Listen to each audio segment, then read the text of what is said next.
Hello guys, কি অবস্থা সবার? আশা করি সকলেই ভালো আছেন। তো অনেকদিন পরে লম্বা একটা বিরতির পর আপনাদের মাঝে আবারও হাজির হলাম। তো আপনারা জানেন আমার আগে একটা আইফোন এক্সএস ছিল, তো সেই ফোনটা বিক্রি করে নতুন একটা আইফোন 13 নিলাম। তো যার কারণে আমি এতদিন আপনাদের মাঝে ভিডিও দিতে পারিনি। তো ফাইনালি ফোনটা কিন্তু আমি কিনে ফেলেছি, এখন আপনাদের মাঝে কন্টিনিউ ভিডিও দেওয়ার চেষ্টা করব।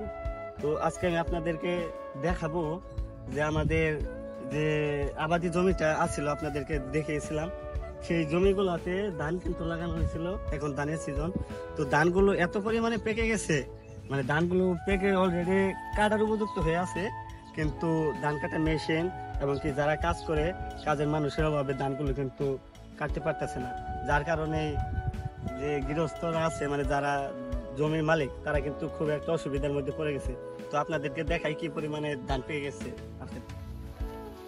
এই যে দেখেন, প্রত্যেকটা ক্ষেতের কিন্তু ধান পেকে অলরেডি মাটির মধ্যে পড়ে যাইতেছে, তারপরে কিন্তু কাজের মানুষের অভাবে ধানগুলো গড়ে তুলতে পারতেছে না। এই দেখেন ধানগুলো পেকে মরে মরেও যাচ্ছে। যে দেখেন চিটা, এগুলো চিটা, কিন্তু মানুষের অভাবে গড়ে ধান তুলতে পারতেছে না।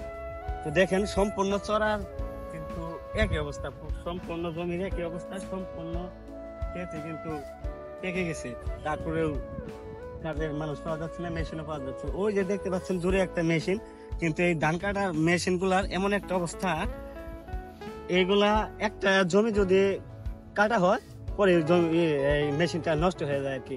আজকে যদি ব্লেড ভাঙে, পরের দিন বেয়ারিং ভাঙে, মানে নানান ধরনের সমস্যা আছে। তো একটা মেশিনে এই ধানগুলো কেটে শেষ দিতে পারতেছে না, যার কারণে কিন্তু তারা জমির মালিকরা একদম বেকারদার মধ্যে পড়ে গেছে। অন্যান্য সময় কিন্তু এই জমিটাতে 3টা বা 4টা মেশিন ছিল, তারপর এই কাজের মানুষ ছিল, মানে ধান তুলতে ধান কাটতে অতটা অসুবিধা হয়েছিল না। কিন্তু এবার এমন একটা অবস্থা হয়ে গেছে যে ধান পেকে আছে, কিন্তু কাটার মানুষ নাই, মেশিনও নাই। একটা মেশিন আছে কিন্তু ওটা নষ্ট হয়ে থাকে, এই একটা পরিস্থিতির মধ্যে পড়ে গেছে। তো দেখেন, আপনাদেরকে ঘুরিয়ে দেখাই কিরকম ধান পেকে গেছে। আচ্ছা, ও দেখেন সম্পূর্ণ ধান কিন্তু কাটার উপযুক্ত হয়ে গেছে, সম্পূর্ণ ধান কাটার উপযুক্ত হয়ে গেছে। এই যে সব মরে মরে পড়ে যাইতেছে। আচ্ছা দেখেন, আমার চারপাশে যত জমি দেখতে পাচ্ছেন সবগুলো কাটা উপযুক্ত, কিন্তু উপায় নাই। আরেকটা জিনিস দেখেন, আপনাদেরকে দেখেন যে কাটার অভাবে এই ক্ষেতে এই জমি ছিল, এই দেখেন এইখান থেকে এই পর্যন্ত একবারে শেষ গ্যাস, একবারে শেষ। এইখানে যদি কাটা হয় হাতে ছোঁয়া লাগলে যে পড়ে যাইতেছে, এগুলো কিন্তু নষ্ট। তো যদি মেশিন আর একটা বা আর 2টা ধান কাটার মেশিন হইতো, তাহলে কিন্তু মোটামুটি একটা কাটা যাইতো। কিন্তু এখন কি হবে আমিও বুঝতেছি না, যে 2-1 দিনের মধ্যে মেশিন আসবে কি কাজের মানুষ আসবে।